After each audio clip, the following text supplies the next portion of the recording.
সচিবালয়ের সামনে বিশৃঙ্খলা। এমপি শফিকুল ইসলাম মাসুদকে চড় মারলেন জামায়াত আমির। Bad touch. রাজধানীতে বাংলাদেশ জামায়াতে ইসলামীর নেতৃত্বাধীন ১১ দলীয় জোটের অবস্থান কর্মসূচি চলাকালীন এক অনাকাঙ্ক্ষিত ও বিশৃঙ্খল পরিস্থিতির সৃষ্টি হয়েছে।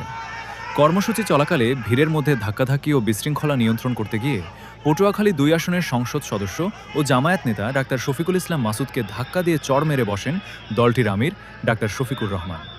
ঘটনার একটি ভিডিও সামাজিক যোগাযোগ মাধ্যমে দ্রুত ছড়িয়ে পড়ার পর বিষয়টি নিয়ে দেশজুড়ে ব্যাপক তোলপাড় শুরু হয়েছে।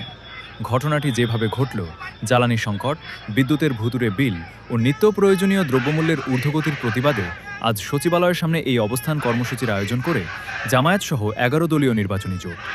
সমাবেশ ও অবস্থান কর্মসূচি চলাকালীন হঠাৎ মঞ্চের চারপাশে এবং নেতাদের বসার স্থানে অতিরিক্ত কর্মী সমর্থকদের চাপ তৈরি হয়।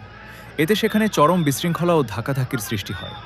পরিস্থিতি নিয়ন্ত্রণে আনার চেষ্টা করার সময় দলটির ঢাকা মহানগরী দক্ষিণের সেক্রেটারি ও সংসদ সদস্য ডাক্তার শফিকুল ইসলাম মাসুদ আমিরের ঠিক পেছনে অবস্থান করছিলেন। পেছনে তীব্র ধাক্কাধাক্কি চলায় এক পর্যায়ে জামায়াত আমির ডাক্তার শফিকুর রহমান প্রচণ্ড ক্ষুব্ধ ও উত্তেজিত হয়ে পেছনে ফেরেন এবং শফিকুল ইসলাম মাসুদকে ধাক্কা দিয়ে সজোরে একটি চড় মারেন। আকস্মিক এই ঘটনায় সেখানে উপস্থিত নেতাকর্মী ও সাধারণ মানুষের মাঝে চাঞ্চল্য তৈরি হয়।